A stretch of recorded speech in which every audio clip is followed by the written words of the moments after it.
Thanks for joining our live coverage of the Camp David Trilateral Summit. The three leaders of South Korea, the U.S. and Japan are once again reunited, this time at Camp David.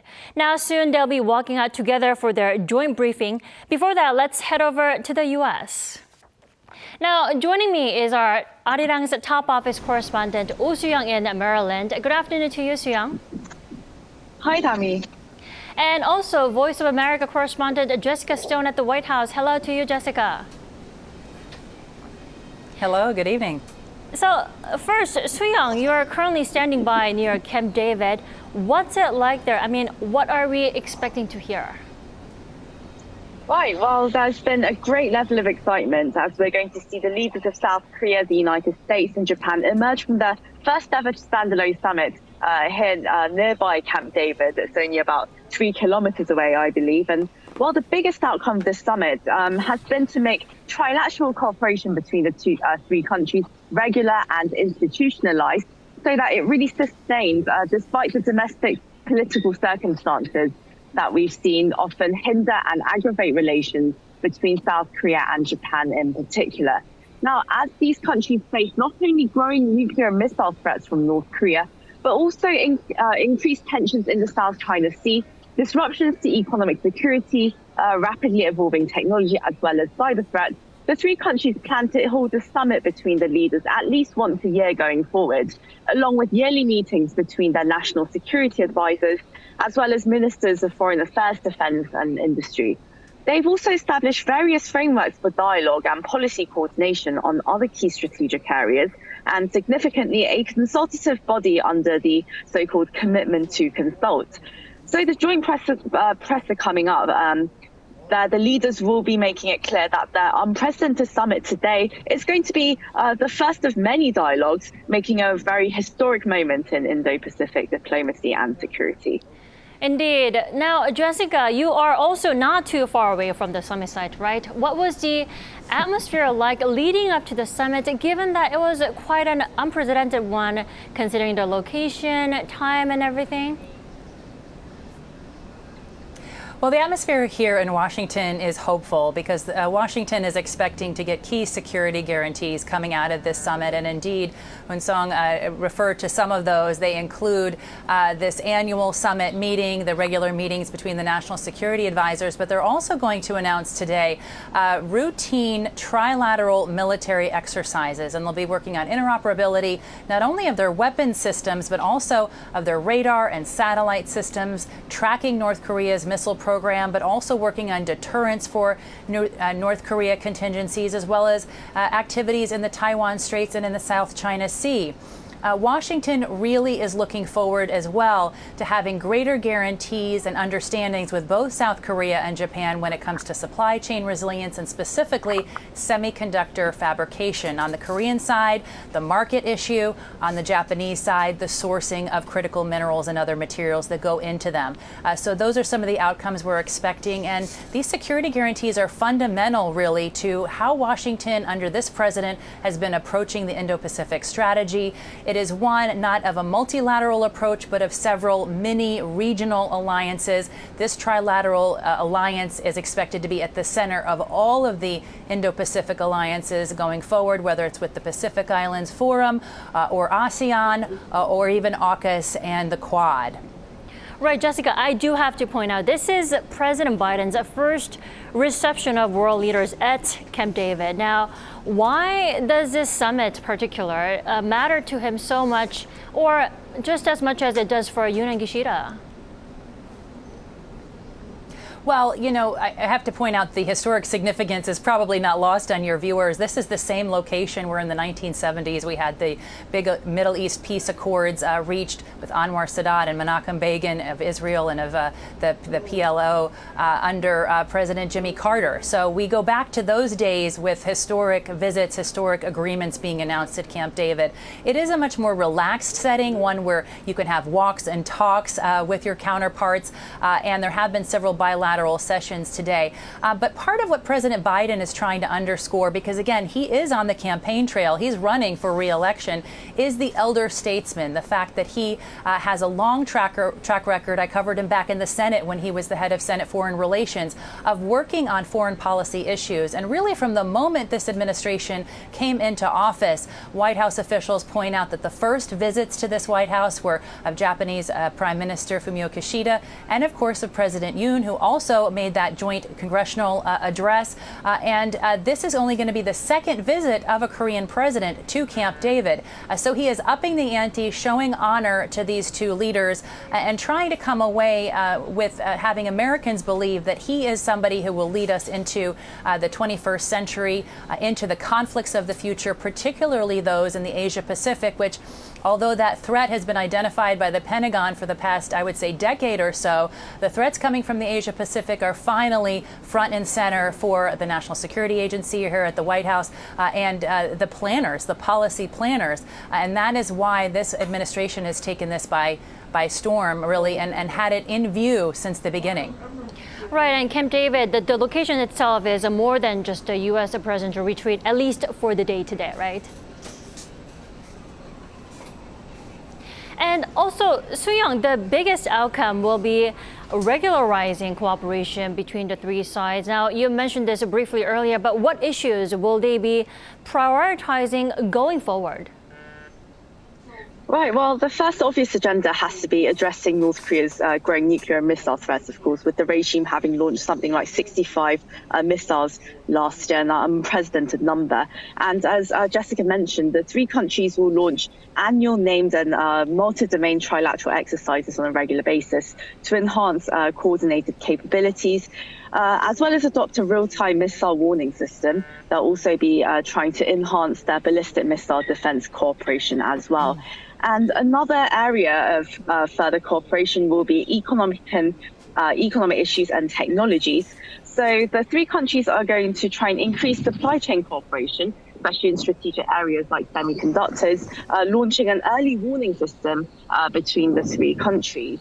That's going to try and overcome economic coercion as well as the theft of advanced technologies through trilateral cooperation. The three countries will also try and encourage more collaborations between their leading institutions in order to encourage more innovation between them as well, as as technology is going to be crucial in terms of as it ties into security issues as well going forward. As well, expanding their cooperation to wider regional and global interests. The three countries have it looks like they're going to call out China's actions that violate global norms, particularly with Beijing's unlawful maritime claims in the South China Sea. And to stabilize the region and really promote peace and prosperity along the Taiwan Strait as well, the three countries aim to jointly engage with other multilateral collaborations like ASEAN, the Association of Southeast Asian Nations, Pacific Island countries, as well as the US and Japan's other security initiatives like AUKUS and the Quad. Furthermore, the three nations will also collaborate on efforts for peace and reconstruction in Ukraine and aim to reduce their dependency on Russian energy. Then the question is, speaking from a U.S. perspective, Jessica, what major initiatives do you expect to come out of the briefing that we are waiting for? Well, I think this interoperability question for the three militaries is really key for Washington. We have come out, of course, of several decades of wars in the Middle East in which, while it was not a unilateral effort, U.S. soldiers bore the brunt of those conflicts in Afghanistan and in Iraq in more recent years in particular. And so there's a war weariness on the part of the public. So what Joe Biden needs to communicate is that the wars of the future, the conflicts of the future, and the deterrence measures of the future won't be borne by the U.S. alone. And he really needs to stress to the American public that there is an alliance with Japan and with South Korea with their weapon systems, radar, satellite, that can work in tandem to stabilize and maintain regional stability, not only because of increasing assertiveness from China, but because so much of the global shipping trade routes go through this valuable part of the world, and so those need to be ensured as well. There's also the issue for Washington of this commitment to consult. This is a really big deal. There's a separate paper on this coming out of the White House now called the Commitment to Consult, in which all three countries are pledging that when a threat comes against one of them, all three of them will respond in tandem. They will get on that hotline that Eun-sung mentioned, which is going to be high tech. It's going to allow all three countries to discuss their options, and they are going to come up with a unified response to that threat. So that's really key. It's not a mutual defense agreement, the White House has been very clear to say, but it is a level of mutuality in terms of defense response, and something that's really critical to this White House to obtain. Right. They are trying to stay in touch just as close as they were before, or even closer than ever. Now, Soo-young, that's also in line with absolutely regularizing their trilateral cooperation. How is that regularizing cooperation, trilateral cooperation, so significant specifically for South Korea? Well, for South Korea, increasing trilateral cooperation, it's a crucial step, not only in terms of overcoming South Korea's immediate security concerns, namely North Korea, but also to stabilize the security and livelihoods of everyday South Koreans through stronger economic and technological cooperation with the United States and Japan, which happen to be leading nations in innovation. So that's really in line with the Yoon government's policy of really upholding the universal values of freedom, peace, and prosperity across the world as well. And well, that deepens Seoul's engagement in the Indo-Pacific. Moreover, where growing geopolitical tension in the South China Sea, again, it increases not only disruptions to regional security, but it also threatens sea lines of communication, global trade routes, which are vital for South Korea's very export-dependent economy. So really, securing a stable environment in the Indo-Pacific is very much at the heart of South Korea's strategic interests going forward. On top of that, more human interactions, people-to-people exchanges across the region. In that regard, increasing partnerships and giving more development assistance to countries in the neighborhood through this trilateral cooperation. That's going to really increase the opportunities for South Koreans as well to really engage with, collaborate with, and innovate together with people all across the region. That all really amounts to building a brighter prospect for future growth and development for all across the region. Right. Jessica, before we let you go, the White House has insisted that all these initiatives are not plotted to target or challenge China. But is that the case? Because China is obviously not too happy about these meetups, right? China's not too happy about this, and the White House is pushing back, as you mentioned, on this idea that this is a new Asia NATO. They say it's not, and particularly because of what we talked about earlier, this is not a mutual defense treaty. There are some elements of mutuality to it, but there are no commitments to come to each other's defense in the trilateral context, such as there is in NATO. And I would just say that in the coming weeks, we're going to see Wang Yi, the foreign minister of China, come to the United Nations General Assembly in September. He's been invited to the White House and to Washington, I should say, in advance of that. And if he takes those meetings, you're going to continue to see what the White House has described as efforts to maintain communication with Beijing in tandem with these other changes, these alliances that put pressure on that relationship, but also pressure that Washington can use to essentially send the message to Beijing that it needs to continue to follow the rule of law and not take any sovereign country or land by aggression, which of course refers to Taiwan. Back to you. All right, let's see what the three leaders will have to elaborate on their summit at the press conference in moments. Now, thanks so much, Jessica, for your report today. All right, Soo-young, thank you You're also welcome. for filling us in. You have a good day. Thanks. Have a lovely day. Now, we are still a few minutes away from the joint press conference. Now, what will the three leaders will walk out this time? We have Professor Eric Sang-Soo Kim here in the studio. Early good morning to you. Early good morning. Thank you for having me. All right. Now, we saw the three leaders being reunited for the first time in 3 months after their last meetup in Hiroshima. They looked pretty comfortable being with one another. What did you think of the meetup? This is running for a couple of times now, and diplomacy is about development of dialogues. So this conversation has been ongoing for more than a couple of months, and they met a couple of times already. We're discussing similar things with a more developed topic.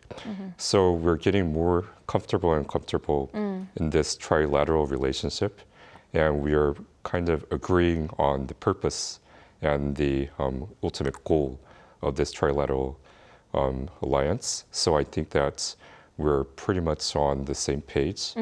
We might have some items that are a little bit different among three countries' opinion, but still I think the ultimate purpose serves well for the summit. Right, they are drawing a similar bigger picture overall at the moment. Now, we also have our Dr. Mark Barry joining us all the way from New York. Good afternoon to you, Mark. And good early morning to you. Dr. Barry, how did you see their brief reunion before they went into their official sit-down? Well, I look at body language, and oftentimes, what you see is really what you get. Joe Biden is a very sincere man. You could see him putting his right arm on the small of Prime Minister Kishida's back. He has a big heart. And I think President Yoon feels that. I think Prime Minister Kishida feels that. And I think just the looks on their faces are one of pure personal delight and on behalf of their nation delight, because it's not the words in these, prolific statements that I've just printed out on my printer from the summit. Right. It's the heart and the concern expressed. And I think that's the foundation of all moving forward. And I can elaborate on that theme later on in the program. But I think the body language really says it all. And I think that's the most important outcome of the summit. A good psychological analysis there, Dr. Barry. Now, Professor Kim, how do you think this summit at Camp David will be different from the Hiroshima semi-summit and meetup back in May, other than the fact that they're in a different city or country? So this is the first time that the three countries had came together just to discuss about the trilateral initiatives. And probably we're looking at this moment as a historical moment. So this is one of the moments that doesn't come often in diplomatic history. And the reason why the three countries are trying to come together to discuss and conclude how the trilateral initiative will go forward is reflecting the urgency of the global coordination to navigate through the difficult economic situations and the security situations among those three countries. Right. Yes. Right. The fact that they're gathered in one place just for one another to discuss their own interests is meaningful and purposeful. Yes. So in Hiroshima, it was a setting that the discussion was not solely dedicated to the trilateral alliance. It was in a bigger, umbrella under G20, and there was a lot of things to G7, to consider in that setting. But this summit is specific for the discussion of how this trilateral alliance will go forward. So we are expecting a more developed agendas and conclusion coming out from this summit. So I think in that sense, it's different from Hiroshima. Hiroshima was a prelude, I think.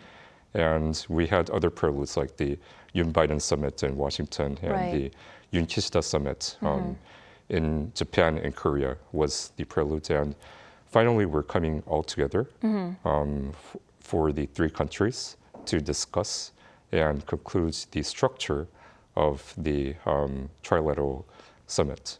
Right, Professor Kim, I do have to make one thing clear, though. It's the trilateral partnership apart from the alliance, right? It's yes. Right, Seoul-Washington alliance and possibly another round of alliance between Washington and Tokyo, but not the trilateral alliance yet. I was not intending that the trilateral structure will evolve into an alliance. I was talking more on the line of when we're discussing about economic alliance or those kind of things. Perfect. Yes. Right.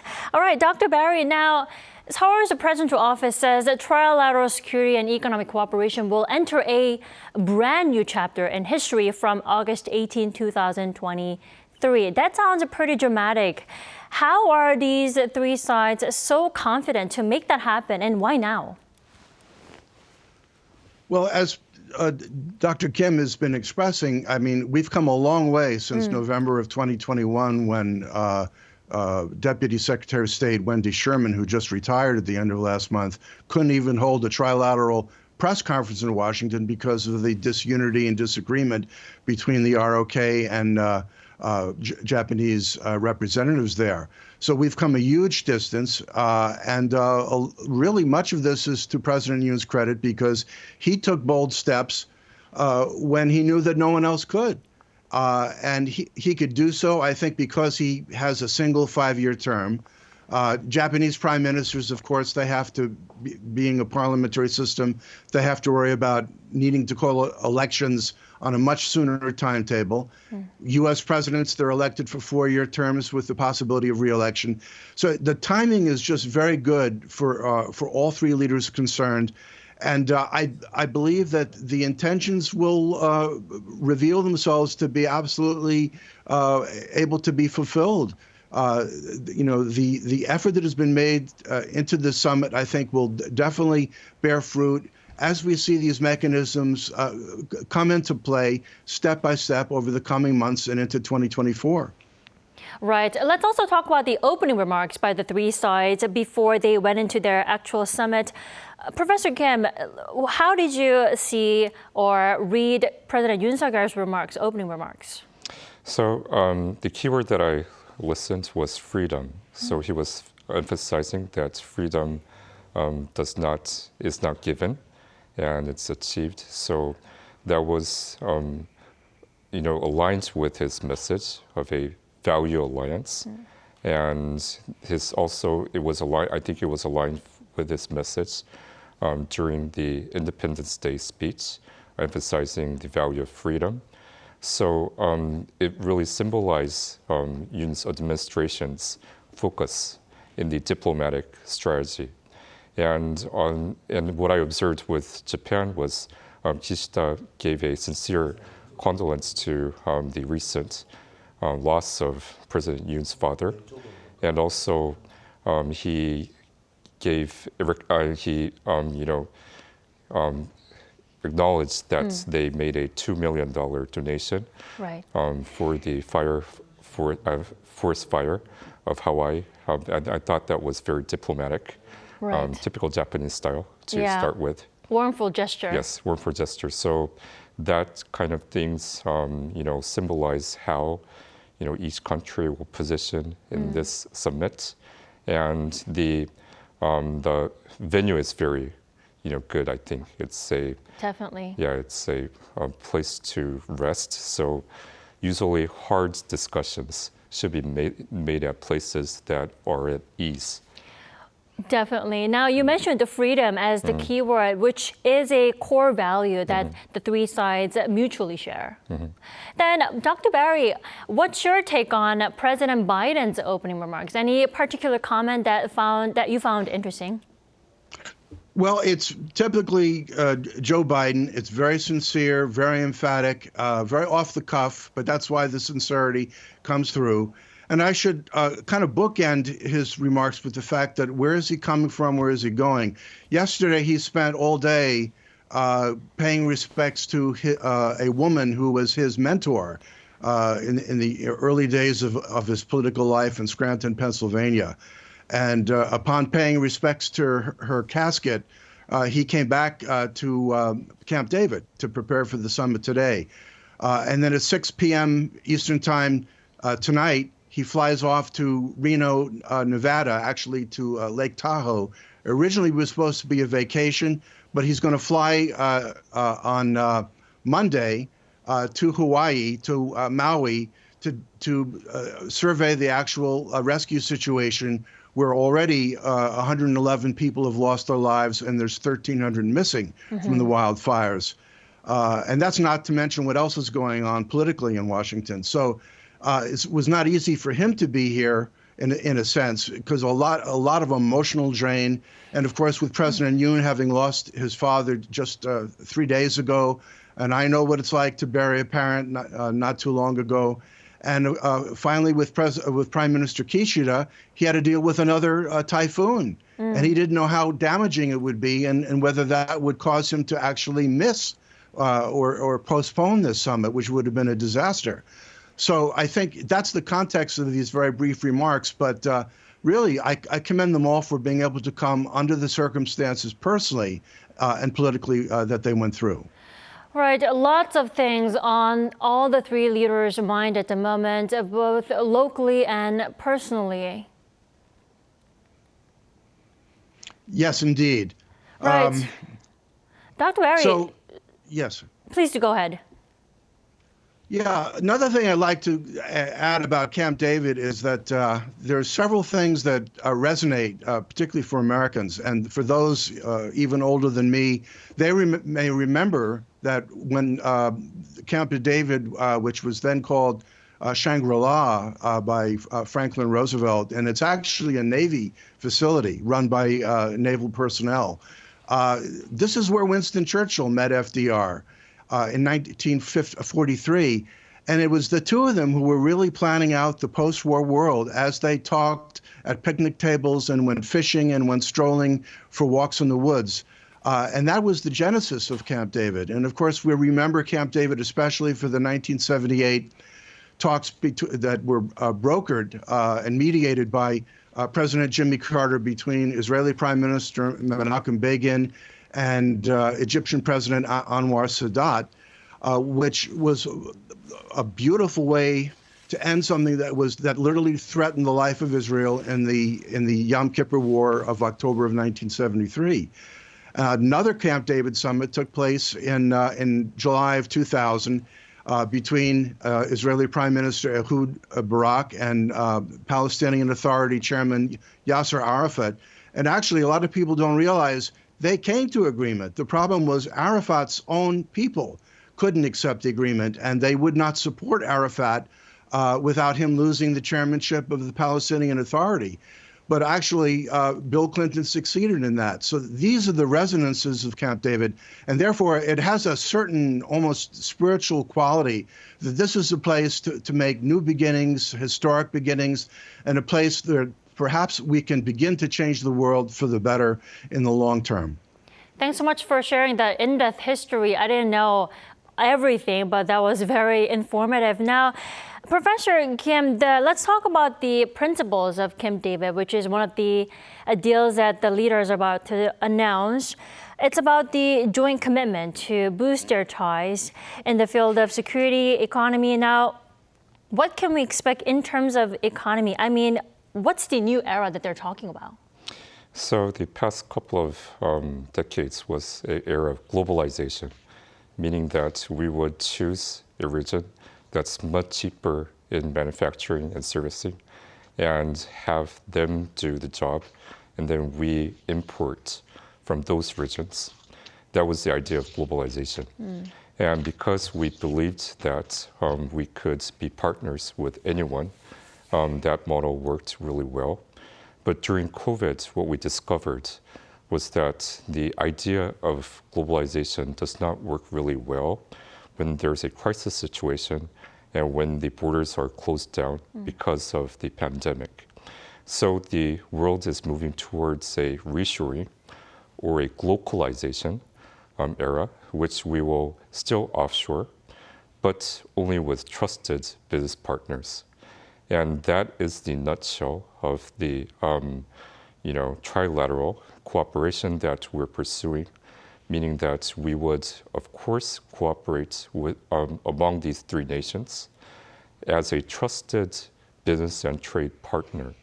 So I think that is the new era, that we will choose who we will trade with and who we will grow with, contrary to the era of globalization, that we would trade with anyone. Right, Yeah. especially in unexpected and unprecedented situations like maybe the pandemic, right? Yes.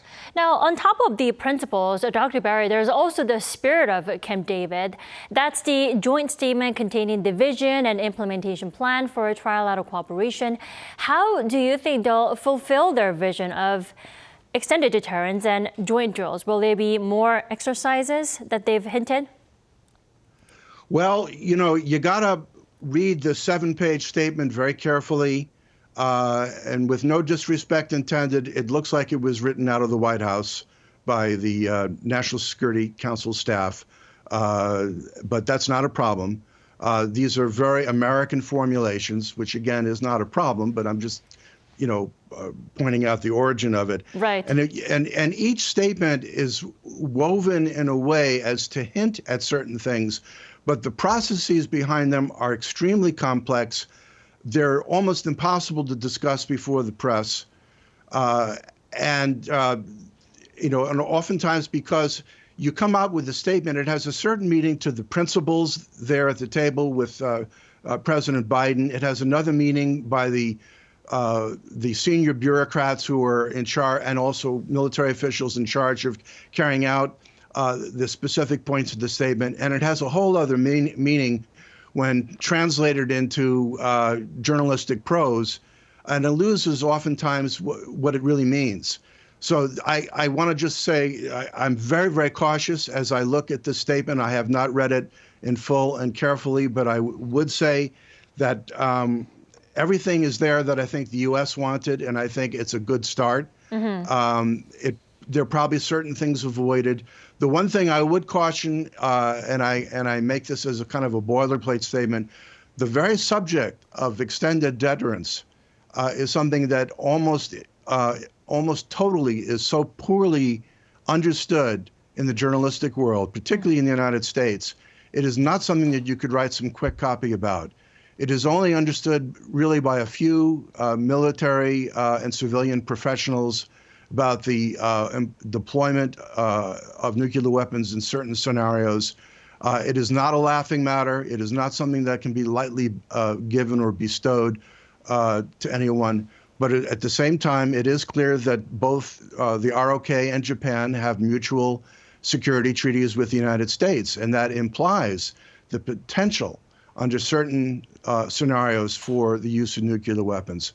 I would also finally caution that no use of military power by the United States could ever be executed without the express permission of the President of the Republic of Korea. And in the journalism world, particularly among we watching TV all over the world, we miss that point. It is not the President of the United States' right to launch an attack. And yet, at the height of the first nuclear crisis in June of 1994, early 94, Bill Clinton wanted to launch some sort of preemptive attack against Kim Il-sung and their nuclear program. And Kim Young-sam, in his memoirs, stated that he's the one who blocked it. Well, of course, because he had the constitutional right, the legal right to do so. Right. So I'm Dr. just Barry, making it clear. we are just hearing from Camp David that the three leaders are walking in for their joint press conference. So why don't we take a look at that and then come back afterwards? Look forward to it. Yeah, we see three leaders walking up to the podium to present their joint briefing after their first standalone trilateral summit at Camp David. There they are. Let's take a listen. Good afternoon, everyone, and welcome to Camp David. If I seem like I'm happy, it's because I am. This has been a great, great meeting. Mr. President, Mr. Prime Minister, we meet in this historic place to make a historic moment, and I believe that to be true. This is a new era in partnership between Japan and the Republic of Korea and the United States. Our new Camp David Trilat. That's what we have here. But before we dive into the progress we've made today, if you excuse, we used to say in the Senate, a point of personal privilege, I want to start by expressing my appreciation for the contribution that your countries have made toward the relief following the devastating wildfires in Hawaii. I want to thank you both on behalf of the American people. I also want to note that my team is closely monitoring Hurricane Hillary, which has the potential to bring significant rain and flooding to Southern California. FEMA has pre-positioned personnel and supplies in the region, and they're ready to respond as needed. I urge everyone in the path of this storm to take precautions and listen to the guidance from state and local officials. And you've heard me say it before, the Republic of Korea and Japan are capable and indispensable allies. Now to the purpose of why we're here. America's commitment to both countries is ironclad, and my personal commitment to bringing these three nations together was real from the very beginning. Since last summer, we've met on the margins of the NATO summit in Spain, the ASEAN summit in Cambodia, and the G7 summit in Japan. Today, we've made history with the first ever standalone summit between the leaders of our three countries, as well as our commitment to meet together on the leader level annually and to have all our relative cabinet member people meet on a regular basis from this point on. Not just this year, not next year, forever. That's the intention. And so I want to recognize the important work that both of you have done and the political courage, and I mean this sincerely, the political courage that you both demonstrated to resolve difficult issues that have stood in the way for a long time of a close relationship between Japan and Korea and with the United States. Your leadership, with the full support of the United States, has brought us here because each of you understands that our world stands at an inflection point, a point where we're called to lead in new ways, to work together, to stand together. And today I'm proud to say our nations are answering that call.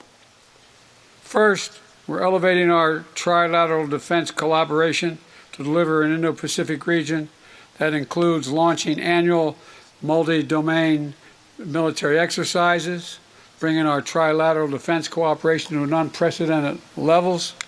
We're doubling down on information sharing, including on the DPRK's missile launches and cyber activities, strengthening our ballistic missile defense cooperation, and critically, we've all committed to swiftly consult with each other in response to threats to any one of our countries from whatever source it occurs. That means we'll have a hotline to share information and coordinate our responses whenever there is a crisis in the region or affecting any one of our countries. And today, we've all reaffirmed our shared commitment to maintaining peace and stability in the Taiwan Straits and addressing economic coercion. We're going to continue to counter threats from the DPRK, including cryptocurrency money laundering to the tune of billions of dollars, potential arms transfer in support of Russia's brutal war against Ukraine.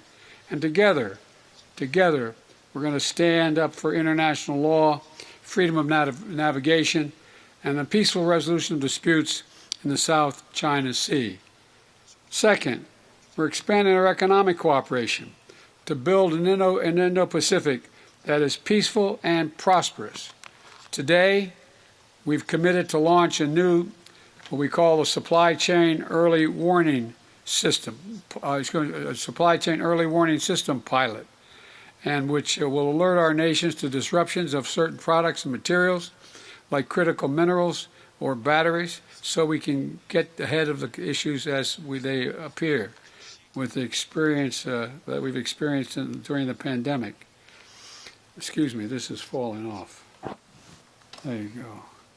And building on the G7-led Partnership for Global Infrastructure and Investment, we're deepening cooperation between our development finance institutions to mobilize more financing for quality infrastructure and secure communications technology to help low-income and middle-income countries throughout the region take on the challenges that matter most to their people.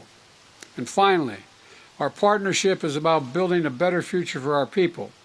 That's why we're deepening our cooperation on global health and launching a trilateral expert exchange in support of the U.S. Cancer Moonshot Initiative. That's going to, I believe, change cancer as we know it. It matters a great deal to me and to families all across our 3 countries. In the United States, we are revolutionizing the way we do cancer research, and together, the 3 of us, I'm confident we can harness our shared spirit of innovation and end cancer as we know it. We're also launching a new collaboration between our national laboratories and advance our science knowledge and technological capabilities together. As we do, we'll work in lockstep to set the standards for safe, secure, and trustworthy emerging technology, including artificial intelligence, which a lot of work has to be done on. Let me close with this. Mr. President, Mr. Prime Minister, this is the first summit I've hosted at Camp David as president. I can think of no more fitting location to begin our next era of cooperation, a place that has long symbolized the power of new beginnings and new possibilities. In the months and years ahead, we're going to continue to seize those possibilities together, unwavering in our unity and unmatched in our resolve. This is not about a day, a week, or a month. This is about decades and decades of relationships that we're building. Mr. Prime Minister, Mr. President, I want to thank you for your leadership, and I say it again, for your courage that brought us together. And I look forward to working with both of you ahead. Now I will yield to, who am I yielding to? Distinguished guest, the President of the Republic of Korea. We needed the voice of God to tell us that. I would like to express my gratitude to President Biden for his special hospitality. It is a pleasure to visit Camp David with Prime Minister Kishida. Here, Camp David is a historic place where significant diplomatic decisions were made at every crucial moment in our modern history. In order to respond to the unprecedented holy crisis we face today, the strong solidarity among our 3 countries, the Republic of Korea, the United States, and Japan, who are the most developed liberal democracies and economic powers in the region, as well as the leaders of cutting-edge technology and scientific innovation, is more important than ever. Now Camp David will be remembered as a historic place where the 3 countries declared that we will play a pivotal role in promoting a norms-based international order based on common values of freedom, human rights, and the rule of law, and promoting security and prosperity in the region.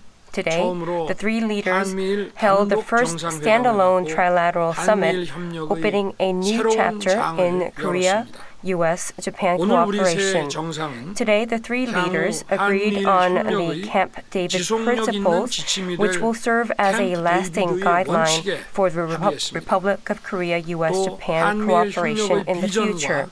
In addition, we prepared the spirit of Camp David, a document that contains the vision of trilateral cooperation and the implementation plan. First of all, we have established an institutional basis for trilateral cooperation at various levels and fields for the stable development of the cooperation. Along with the annual Leaders Summit, we agreed on annual meetings of ministers of foreign affairs, defense, and national security advisors, including personnel from all levels in all those fields, to closely coordinate cooperation plans of the 3 countries. Moreover, in particular, we agreed to establish a communication channel to swiftly discuss and respond to urgent issues in the region that threaten the common interests of the 3 countries. Moreover, to strengthen strategic cooperation among the three countries in the region, we will establish a Republic of Korea, U.S., Japan, Indo-Pacific dialogue, which will explore new areas of cooperation in the region. We also agreed to establish a consultative body for cooperation on development policies, along with the economic security dialogue led by the three countries NSC. And we will cooperate in various fields such as global health and women. It was also decided to hold a summit to strengthen ties between the future generations of the three countries. Next, we agreed to further strengthen security cooperation to ensure the safety of people of the three countries and peace in the region based on the institutionalized foundation for cooperation. First and foremost, we discussed practical ways to cooperate to enhance our joint response capabilities against North Korea's unprecedented advanced nuclear and missile threats. The information, North Korean missile warning information agreed upon at Phnom Penh summit, the real-time sharing will begin in earnest within this year, which will be an important step forward in strengthening the capabilities. We also agreed on the importance of trilateral defense drills to counter North Korea's nuclear and missile threats, and agreed to conduct Republic of Korea, U.S., Japan defense drills according to annual plans. Meanwhile, the three countries agreed to redouble efforts to monitor and block exploitation of labor and human rights to finance North Korea's nuclear missile development and establish a working group newly to counter the cyber activities of North Korea. In addition, in the process of promoting the humanitarian strategy, the three countries agreed to further strengthen cooperation to protect the international order based on norms such as respect for sovereignty, territorial integrity, and peaceful resolution of disputes. And we oppose to any changes of status quo by coercion or forces. As part of these efforts, the three countries have agreed to support the strengthening of maritime security capabilities in ASEAN and the countries in the region. Furthermore, we will strengthen cooperation among the three countries to help restore freedom and rebuild the peace in Ukraine. Next, our three leaders discussed ways to cooperate for common prosperity and future growth. First, we will expand our strategic partnership in the field of economic security, which is directly related to the national economy of our countries. We agree to strengthen trilateral cooperation for global supply chain stability and energy security, and jointly establish an early warning system for overseas supply chain risks. In addition, we will expand cooperation in the cutting-edge high-tech sector and to secure future growth engines, in particular, artificial intelligence, quantum, bio, next-generation information, as well as space. The trilateral cooperation can create great synergies. The joint R&D between the national research institutions and the expansion of personnel exchanges have agreed to promote, and it will be a cornerstone of the three countries leading the S&T innovation. Furthermore, our three countries will jointly seek and implement effective support measures that meet the needs of ASEAN and other countries for common prosperity in the region. Today, our three leaders confirmed the will and the possibility of trilateral collaboration and cooperation towards a new era in the future. The strong 한미일의 solidarity 강력한 가치 연대는 based on the 더 values 평화롭고 of 번영하는 core 세계를 values 만들어 of freedom 나가기 and 위한 human rights and 든든한 rule of law 토대가 will 될 serve as a 것입니다. solid foundation 바이든 for building a 대통령님의 more 환대 peaceful and 다시 prosperous 한번 world. 감사드리며 I would like to 다음에는 thank once again 한국에서 President Biden 우리 세 for his 정상이 hospitality, 다시 and I 만날 수 look 있기를 forward to 기대합니다. seeing 감사합니다. all three of us again in the Republic of Korea. Thank you. Distinguished guests, the Prime Minister of Japan. はい、まずはじめに、山火事が First of all, ハワイ州マウイ島にもたらした甚大な被害に関しお見舞いを申し上げますとともに I would like to 犠牲になられた express 方 my 々 deep condolences ご冥福を to 心 the からお祈り victims 申し上げ of ます the Maui 我が国は wildfire. 被災者救援のた Japan め総額200万ドル規模の支援を行うことを決定いたしました。Support. Japan decided that we will aid $2 million to the region that was struck by the wildfire, and we hope that we could do more in terms of supporting the victims of Maui. Today, we had a very meaningful time, and I would like to express my sincere gratitude to President Biden for his invitation. It was a great and very precious opportunity to bring our collaboration to another level, and this is all the more meaningful because this was a standalone trilateral summit. At Camp David, there were numerous historic summits that took place, and I believe that today's summit wrote another new chapter in this historic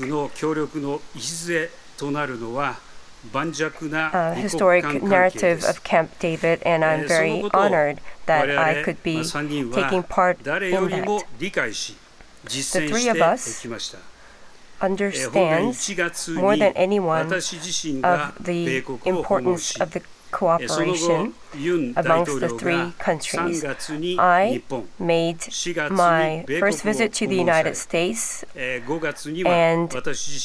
President Yoon made a visit to the United States, and he also made a visit to Japan, and I made a visit to Republic of Korea.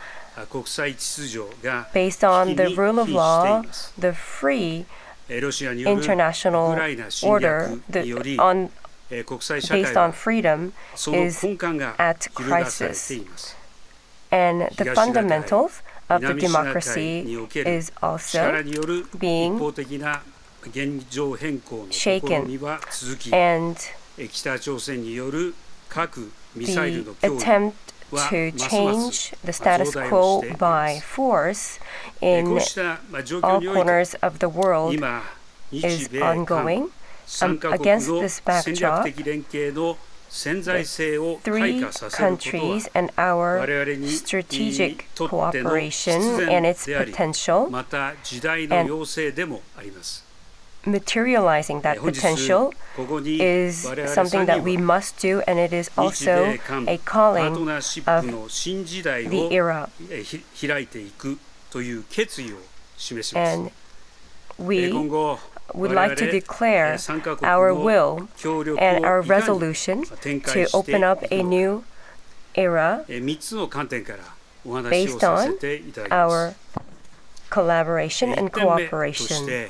So let me point out three important points. One is the Japan, US, and Japan ROC alliance that should be strengthened, and this will be even strengthened further. And embracing many different fields, we are going to hold annual summits, and the real-time North Korea missile warning system. This will be realized in earnest by end of this year. So we have set forward towards this step. And the cyber activities that is funding illegal activities of North Korea, we agreed that we are going to take steps to hinder and impede such activities, illegal activities. And not only the deterrence, but also the UN security sanctions will be upheld against North Korea. And at the UN Security Councils, where all three countries will become the members, we are going to strengthen our cooperation to this end. And also, we agreed that of the awareness that we are open to dialogue.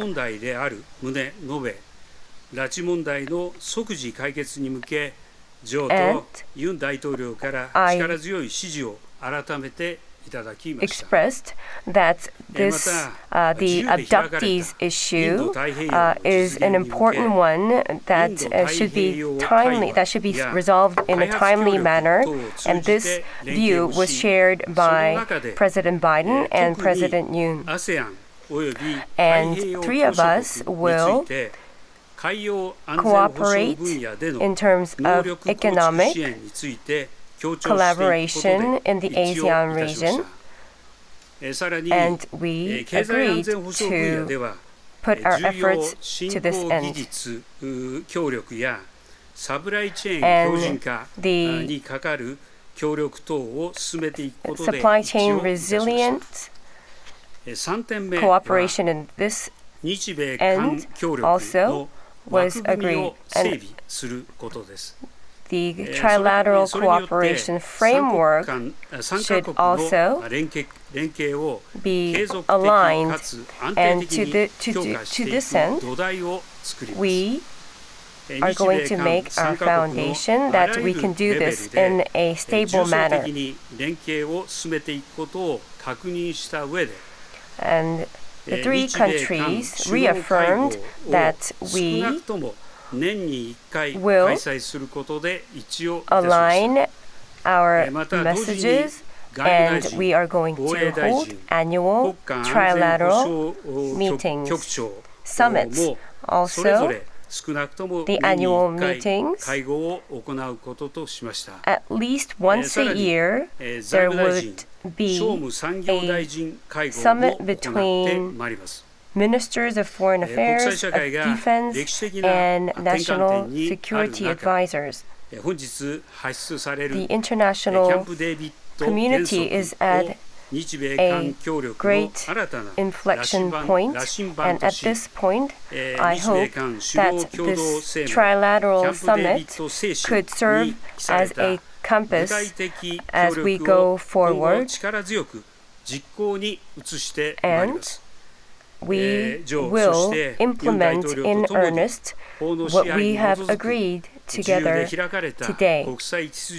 The international orders that is free and open is what we should strive for, and for this we are going to put our efforts to enhance our cooperation. Thank you. Now we have time for questions. President Biden, please select your reporter first. Mayor of the AP. Thank you, Mr. President. I have a question for each of the leaders. It'll be brief but related. President Biden, first for you, how confident should Asia be about a robust American commitment to a nuclear umbrella when the commander-in-chief who preceded you and is looking to succeed you spoke openly about reducing the U.S. footprint in the Korean Peninsula? President Yoon, how much confidence can Japan and the U.S. have about Seoul's long-term commitment to rapprochement when polls show the solid majority of Korea disapproves of your handling and mending of the forced labor issue? And Prime Minister Kishida, what assurances can you give to your country's citizens who fear bolstering your security cooperation in this matter could lead to the country into an economic Cold War with China? And if you'll indulge me, Mr. President, on a domestic matter, what is your reaction to the special counsel appointment last week into your son? Thank you. Well, first of all, look, there's not much, if anything, I agree on with my predecessor on foreign policy. His America First policy, walking away from the rest of the world, has made us weaker, not stronger. America's strong with our allies and our alliances, and that's why we will endure. And it's a strength that, quite frankly, increases all or three of our strengths. This is just about one summit. What makes today different is it actually launching a series of initiatives that are actually institutional changes in how we deal with one another. And security cooperation, economic cooperation, technology cooperation, development cooperation, consultation exercises. And all of this will create its own momentum, I believe, year by year, month by month, to make the relationship stronger and more certain to remain, to be in place. And with regard on these results, I think are going to keep it going, and I think are going to benefit all our countries. And with regard to the second question, I have no comment on any investigation that's going on. That's up to the Justice Department, and that's all I have to say.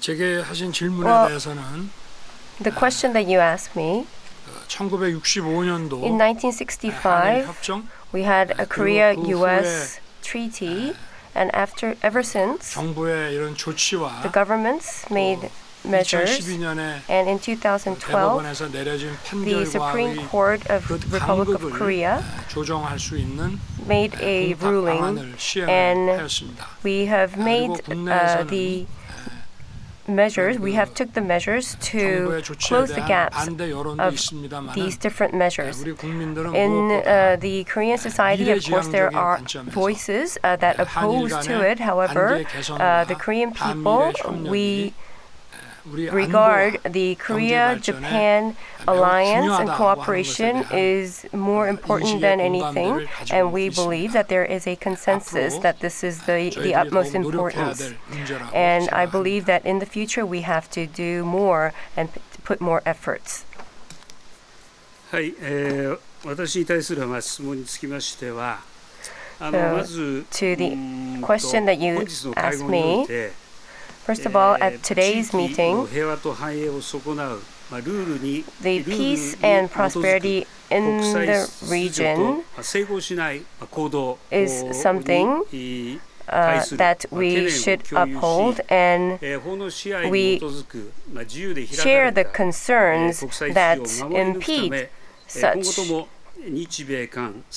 notion, and in the future, the strategic alliance among the three countries will be strengthened in the future, and that will be pursued.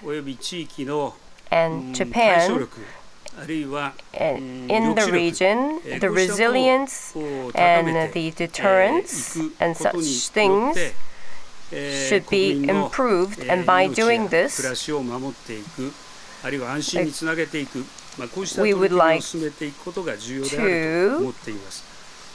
protect the people's peace and mind and livelihoods. In this regard, last year, November,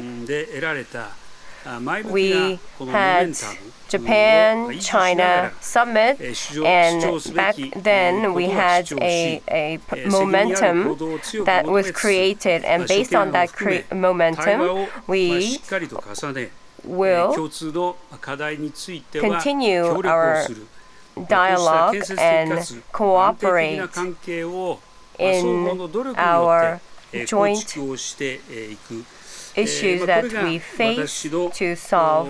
So this is the constructive direction between Japan and China.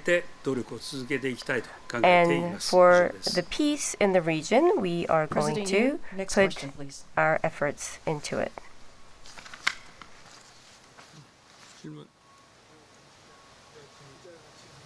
네.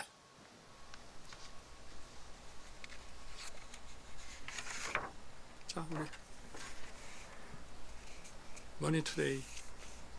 Question from Money Today. 박종진 기자. Reporter 박종진. 아, 이쪽인가? 머니투데이 박종진 기자입니다. Hello, I'm Park Jong-jin from Money Today. First of all, my question goes to President Yoon. At this declaration, you declare that a new chapter has opened up. Compared to what you have discussed in the past, what is the biggest achievement this time? And when this close collaboration among the three countries happens, what will be palpable by the people of the Republic of Korea? Next question is to President Biden. At this declaration, the abductees and detainees and also prison of war, you also declare that there will be a cooperation in this regard, and also your support to the free and peaceful Korean Peninsula. Then what would change in the future compared to the past? And what are your plans for the future? Lastly, to Prime Minister Kishida, today this historic trilateral summit is very important, and we believe that this was possible, and I believe the international community will agree that this was thanks to President Yoon's very audacious initiative to cooperate with Japan. So I would like to ask what your opinion is, and also how you will show the sincerity of the improvement of Korea-Japan relations. First of all, the trilateral cooperation that is open up today, and we declared so. And the difference between what we had in the past and what we have today is that in the past we would seek cooperation in each and individual topics, and for today, cooperation, it is an overarching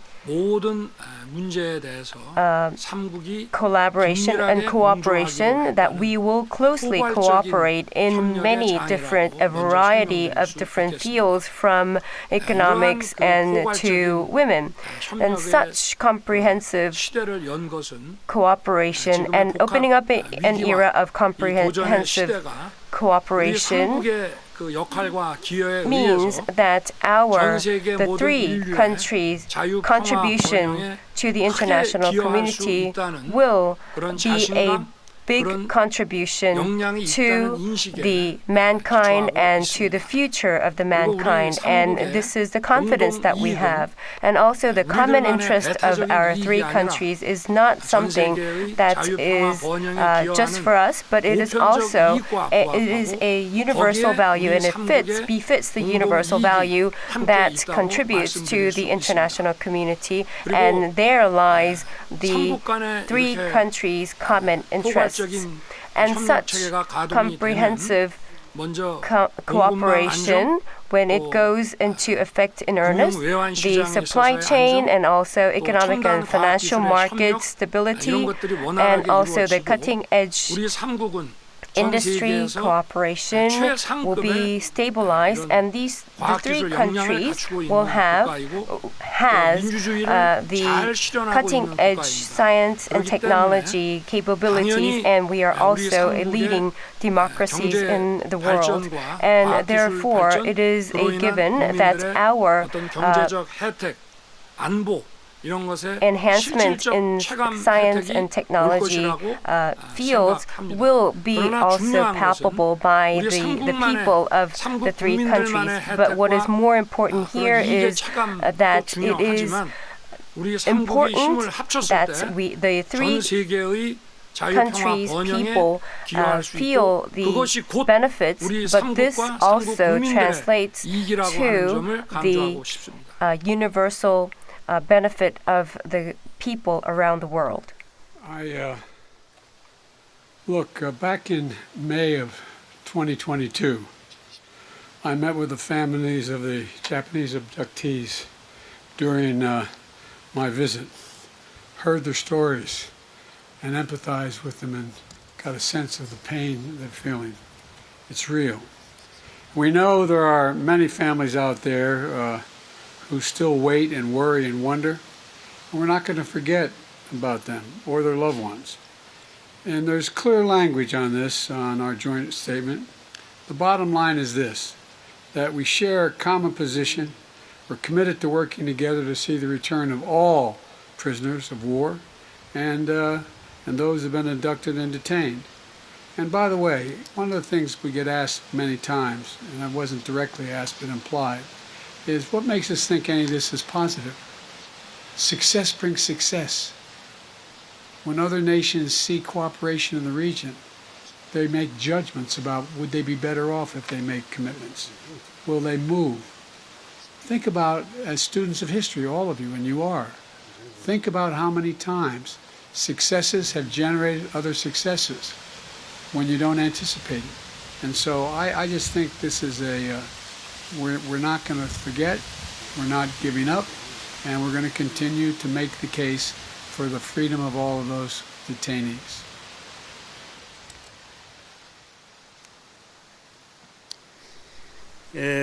私に対する質問ですが、まず私は日韓関係の強化にかける強い思い、これをユン大統領と共有をしています。 and cooperation, I share the same sentiments with President Yoon that it should be strengthened. 協力していくべき重要な隣国同士であり、ユン大統領との Republic of Korea is an important country that we should cooperate on, and as a partner country, and based on the friendship with President Yoon, we believe that we can open a new era. This year, President Yoon, we invited President Yoon to Japan, and I also visited the Republic of Korea. And also, we had summit talks in many other incidents at the sidelines.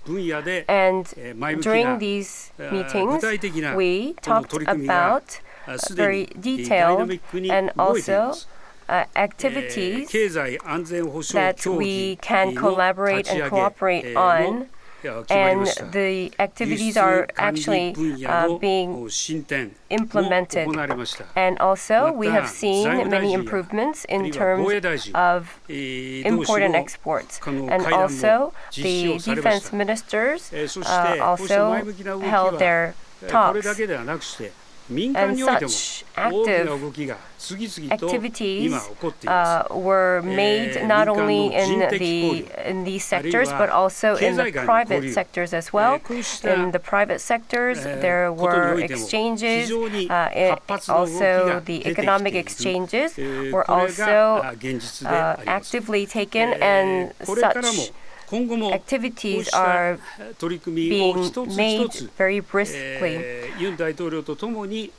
In the future also, we are going to continue to do this, and I am going to solidify and even more the cooperation with President Yoon, and I also am going to pay more effort into this respect. はい、ですね、私はですね、共同通信の田尻さんにお願いいたします。京都共同通信の田尻です。歴史あるここキャンプデービッドでの首脳会談についてそれぞれ質問させていただきます。まずバイデン大統領への質問です。今回の首脳会談でも言及があったと思いますが、ロシアによるウクライナ侵攻が続いている中、ウクライナ和平に向けて日本にどんな役割を期待されているでしょうか。岸田首相は東アジア地域で中国の脅威が高まっている中、ウクライナは明日の東アジアかもしれないと発言しています。バイデン大統領はこの発言をどのように評価されておられますでしょうか。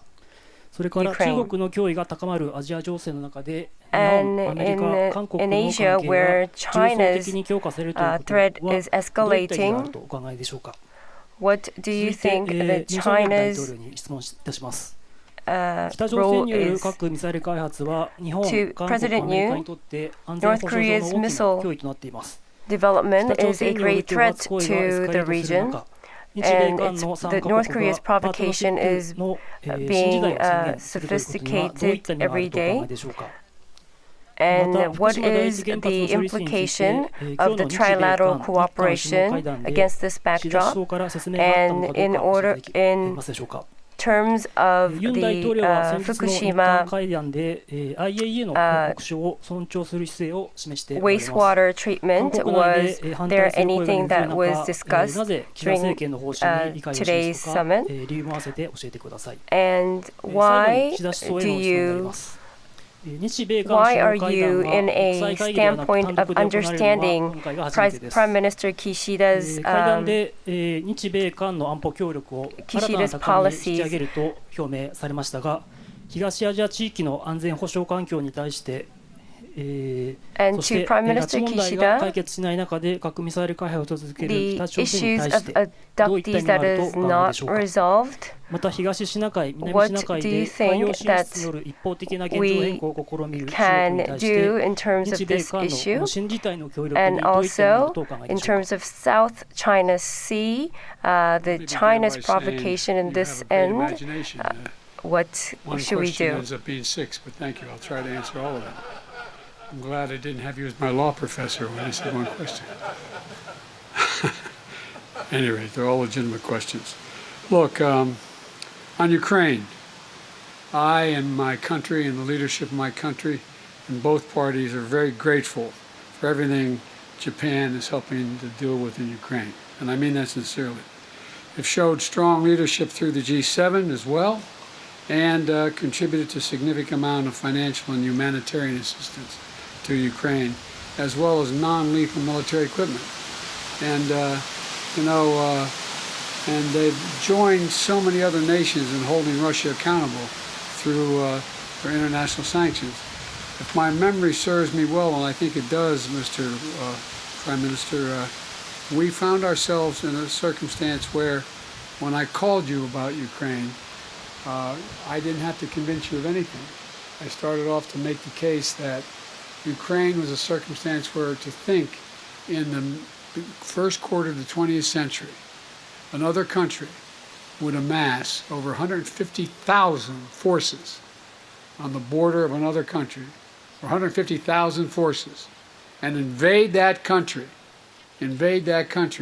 without any rationale other than, if you read Putin's speech after he invaded, he talked about Kyiv being the motherland, it just was ridiculous, I think, and he talked about being Peter the Great. It was just, imagine if we'd done nothing. Imagine if we'd done nothing. And the point was immediately recognized, if I'm not mistaken, by you, Mr. Prime Minister, that we're in a situation where it could happen anywhere. We stood still. What signal would that send to China about Taiwan? What signal would that send around the world with nations more powerful on borders? But here's the deal. You contributed significantly to what I think is already let me put it this way. Russia has already lost. It cannot meet its original objective, which it stated. It's not possible.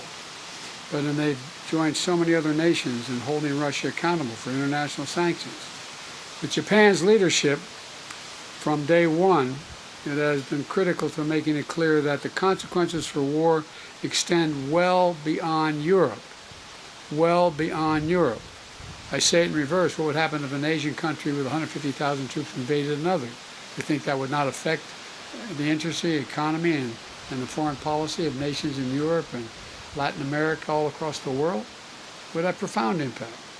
And with Japan's leadership from day one has been critical to making clear the consequences of this war extend well beyond Europe. Well beyond Europe. It's a global issue. It has impacts everywhere, and Prime Minister's comments at Shangri-La capture that. And by the way, you know, we talked about this being an inflection point. The world's changing. The world is changing. And about every 6 or 7 generations it makes significant change. And there's a lot happening. And the idea that we're going to sit down in the rest of the world and say, well, that's only a European problem. There hasn't been that kind of invasion since World War II. And so, as for peace, we all want that, of course. Ukrainians want it most of all.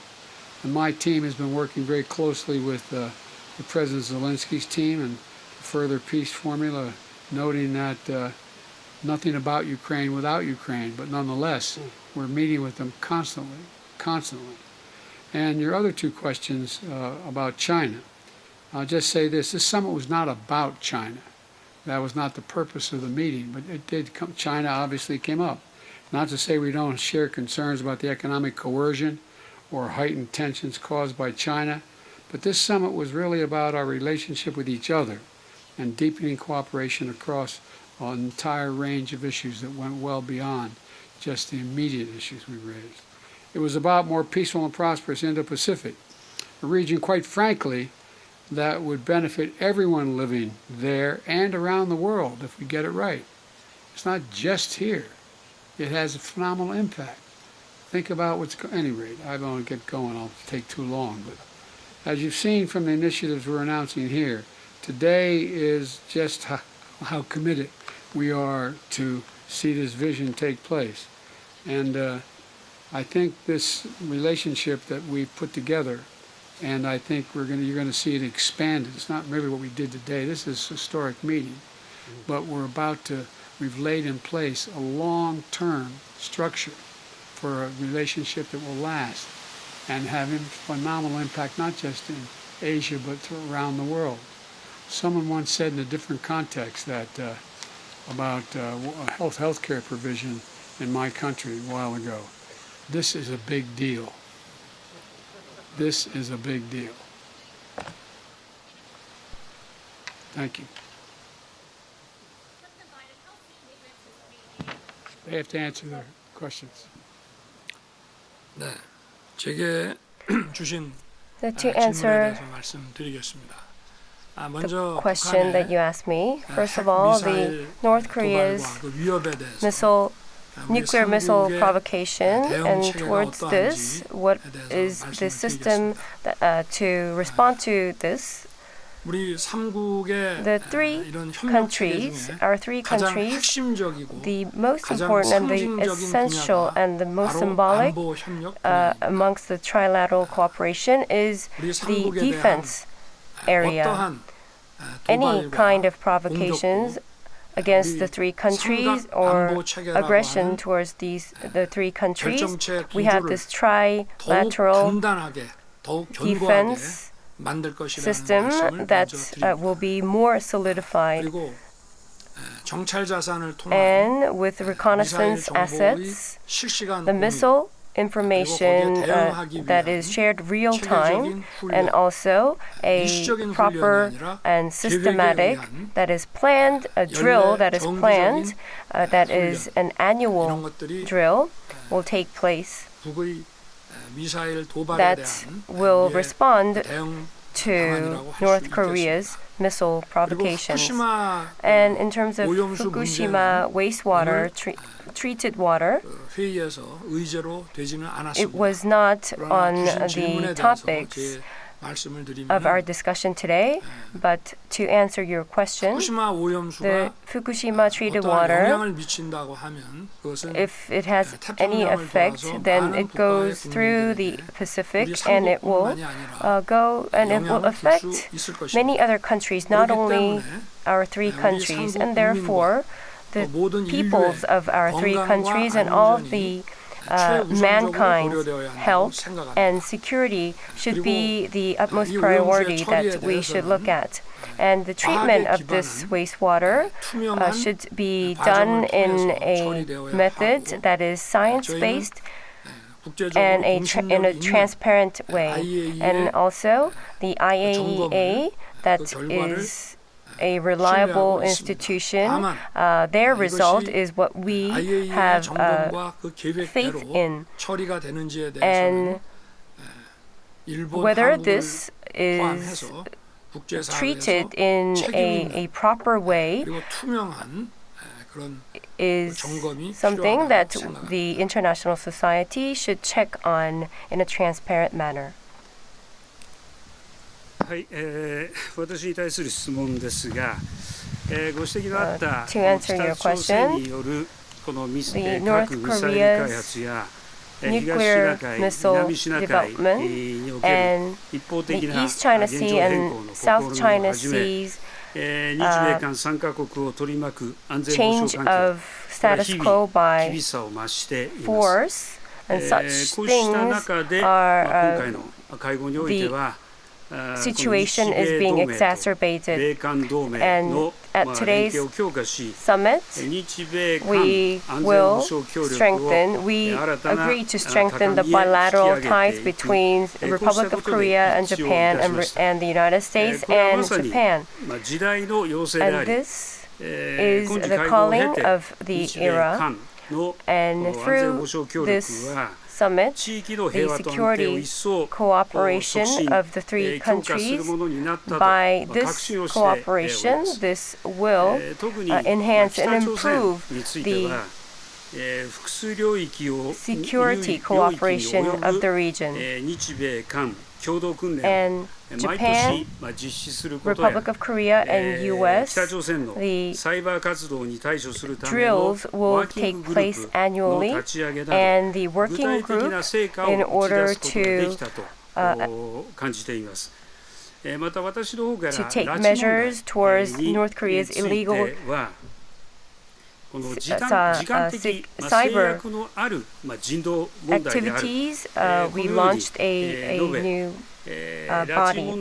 In terms of the abductees issue, for the immediate resolution of abductee issue, President Yoon and President Biden expressed their very strong support towards this abductee issue resolution.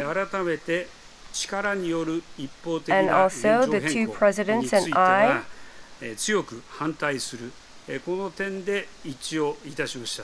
have also agreed, and we saw the agreement that we are opposing, we're strongly opposing any attempts to change the status quo by force. And for the strategic cooperation, we are going to up the ante in terms of our cooperation for the prosperity and peace. On Bali this fall. That's my expectation. Thank you. This concludes our press conference. Please stay seated as the leaders depart, please. Please stay seated. We're winning all the competition.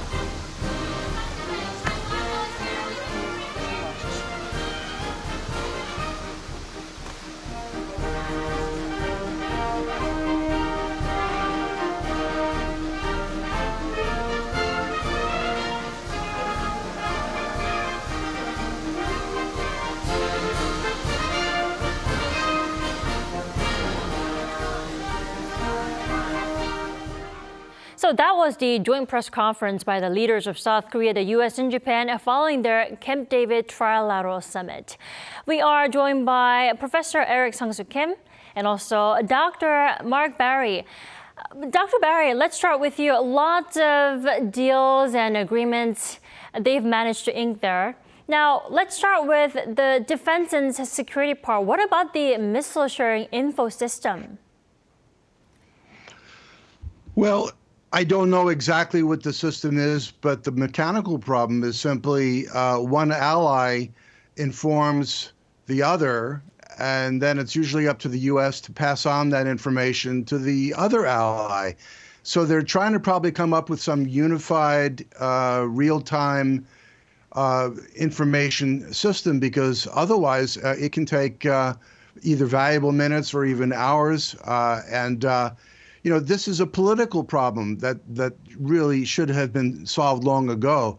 It's not a technical problem because already there's probably a great deal of interoperability of various defense communication systems. So the issue is not technical, it's just simply political. But because of the sense of sovereignty over intelligence information, you have to break down the political barriers in order to be able to share this stuff in real time with two other allies. So it's kind of a no-brainer, but it was something that probably was supposed to happen a couple of ROK presidents ago, a lot more, at least between South Korea and Japan, a lot more intelligence sharing, and it kind of got dropped in all of the political difficulty of the previous ROK administration. So in a sense, what President Biden is doing is bringing it not only back to the level that it was, but also making it trilateral and trying to break down all of the political barriers so that any technical hitches can also be cleared up. Right. In a nutshell, to counter all the threats, whether regional or global, especially when it comes to North Korea issues, right? Yes. Yes, but it's missile launches are first and foremost, but there's probably a lot of other stuff that they're talking about, but they're not being specific for obvious reasons. Right. Now, on top of that, Professor Kim, there's also annual joint drills that they're planning. They couldn't emphasize enough. Now, if they do take place between South Korea, the U.S., and Japan, in what shape or form? What do you think? So a joint military campaign will be conducted either in Hawaii or Korea or Japan, and that means that we will have to be ready of Japanese self-defense army visiting our region, and we also going to other regions. We in fact are already doing such kind of joint military drills, but it's not a regular annualized event. So, and that means that we will have to also consider how we will deal with the feelings of each countries. So those are political aspects that we have to deal domestically and also diplomatically within this structure. Exactly in line with what Dr. Barry just mentioned. Dr. Barry, there was also concerns lingering around North Korea's illegal cyber activities that could provide funding for their other set of illegal activities, right? Now, what do you think they will specify within the year?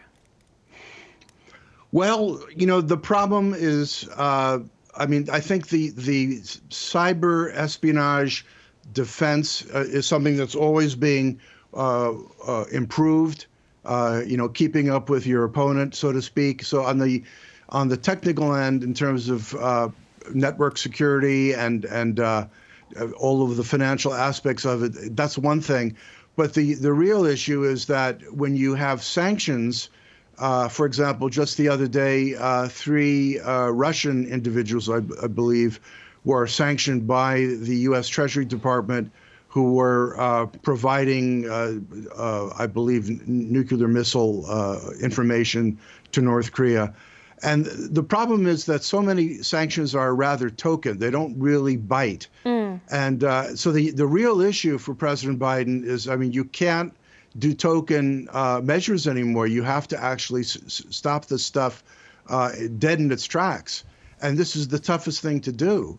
And of course, the North Koreans are not the only ones doing cyber espionage, but they're the ones who are largely funding their missile and nuclear programs through the illicit Bitcoin and other cyber currencies that they've been able to harvest, and they've been very successful at it. So to give it teeth, you have to actually be able to start sanctioning, as Joshua Stanton points out, one of the best civilian experts on sanctions in Washington, is, you've got to start going after the banks, whether they be the banks in China or Russia or elsewhere that are funneling some of this cyber currency and illegal gain to North Korea. And that's where it's going to take political courage, because, when it comes to the movement of money, everybody, raises a fuss. But that's where literally the rubber meets the road. So that's where I hope that in the financial arena, where it's going to hurt the most, that the banking system itself, pressure is put on those banks that are most guilty of passing along these illicit currencies to North Korea. Right, to really root out those financial sources, like you mentioned. And also on top of that, economic cooperation was one of the prominent topics at the press conference. Professor Kim, what caught my attention was the supply chain early warning system. What is that about? So if you think about, let's say, Apple, they use Korean semiconductors. And Korean semiconductors require Japanese chemicals. So, and also we all require rare earth metals to produce good quality semiconductors. So if the supply of any, piece of the supply chain has a problem, then we can't guarantee that Apple will supply good phones to the market, and also for Samsung Galaxy as well. So in order to make sure that our economy continues to grow based on a digital economy, it's really essential to make sure that our raw materials are being supplied. So if we see any signals that the raw materials will have a problem, then we can coordinate and share the information and deal together of how we will make sure that the supply is secured. So those kind of initiatives were agreed in this trilateral setting.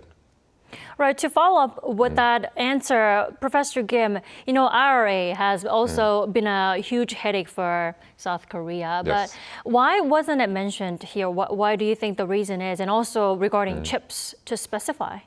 Right, so this summit was the first trilateral summit, so you can consider it as making a group chat. So before, Korea was talking with US and US was talking with Japan, Japan was talking with Korea. And so it was an individual, it was a bilateral, setting. Separate bilaterals. Separate bilateral setting, and we made a group chat. So it means that it's really hard to escape this group chat, even if the administration changes. So because this was the first summit discussing about the structure of the trilateral initiative, I think it was more important to focus on the ground settings.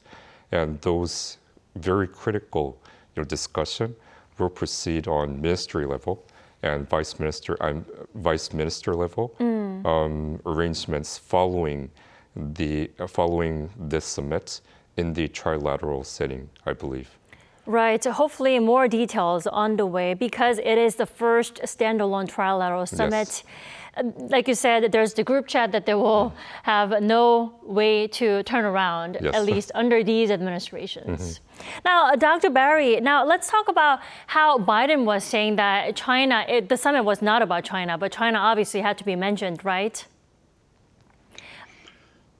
Well, it may have come out in various off-the-record conversations that they had. And obviously the only people who would have a record of that are the note takers for each country.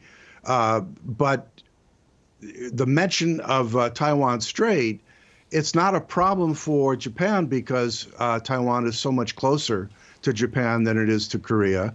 And also because, frankly, there's a history where Japan had colonized the island of Taiwan back in the early 1900s.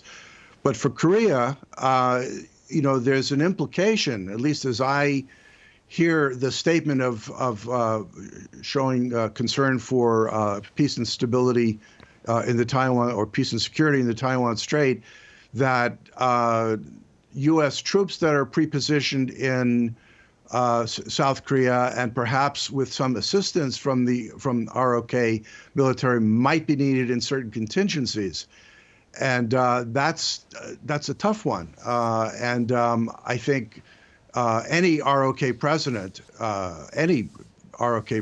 would have a tough time with that right off the bat. But at the same time, a statement of showing concern for peace and security in the Taiwan Strait, which is an indirect reference to China and threats by China, is something that I think it's appropriate to acknowledge in the statement. But what it will ultimately mean down the road, we'll have to see. This is something that the situations of both American partners are quite a bit different for a variety of reasons. Not only is Taiwan closer to Japan, but Japan doesn't have to worry about a North Korea on its own island chain, even though it is close. So different kind of mini geopolitical situation for each ally. Right, definitely keeping China in check even at this Trilateral summit. Now, Professor Kim, let's also talk about the newly emerging technologies like AI and space that all three leaders were focusing on. What do you think, or how do you think they will cooperate on these new tech? So for the space initiative, of course, U.S. is the leading, nation in the space technology, and Japan has also a very high technological standard in space technology. They are a country that are operating a commercial rocket for space shuttling, and we recently succeeded in Nuri, and we became one of the nations that have succeeded in the commercialization of space shuttling. So there's a lot to cooperate. We are planning to go to Moon together with U.S., so that initiative is still alive. And for the AI, what's really important is we are start to discuss an international organization, probably under UN, to discuss how we set the global standards of AI technological development and sanction the misuse of AI, just like how we did for nuclear technology under IAEA. And Korea is taking that leadership, as Yoon declared during the Yoon-Biden summit in Washington. Right. So I think that should proceed as a national agenda. Definitely. And I can't stress enough how they are going to regularize their summit at least once a year thing, Dr. Barry, right? Now, if this type of summit does take place in the near future, where do you think it will take place next time? I know everything is up in the air, but when and which locations do you think? Well, I think in and of itself, they should rotate, and probably Seoul would be next, since the G7 summit took place in Japan a few weeks ago. However, the problem is that if it's a year from now, well, August is, I believe, the Democratic Convention. So it would have to be at a more convenient time. Obviously, convenient for President Biden, whether it were Seoul or Tokyo, to make it as part of an Asian trip. And also, at his age, and being an incumbent president, he wants to run for re-election by not having to press the flesh, as you say, doing all the handshaking and on the campaign trail. But he wants to do a lot of it from the White House. And then every foreign trip that he takes, he wants it to also send a message for his campaign that I'm doing presidential work and making presidential accomplishments. So it would be most convenient to President Biden to have it take place again somewhere in the United States. But ideally, it should happen in Seoul. But I would say that Hawaii would also be a possibility, where they could probably use one of the great military facilities on the island of Oahu. And that way it's convenient to all three leaders. So I suppose if you asked me what I would bet on it, I said it's either going to be Seoul or Hawaii. All right, Seoul or Hawaii. Now, briefly, before we let you go, Professor Kim, they are creating this hotline, three-way hotline, investing in the technology to secure the hotline. Why are they doing that? Okay, so again, I said that this is a group chat setting. Mm-hmm. So if you have three friends and if you talk bilaterally to each other, it's so much inconvenience to coordinate the discussion. Yeah. So it's really important to create a group chat to talk to each other anytime. And we need security and everything to implement that, so they're working on that.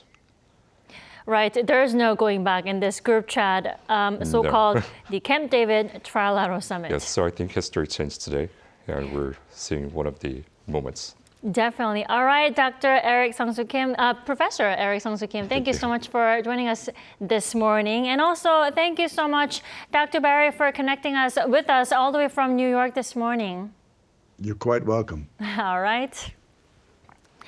All right, that is all we have for our special coverage of the Camp David Trilateral Summit. Thank you so much for staying with us.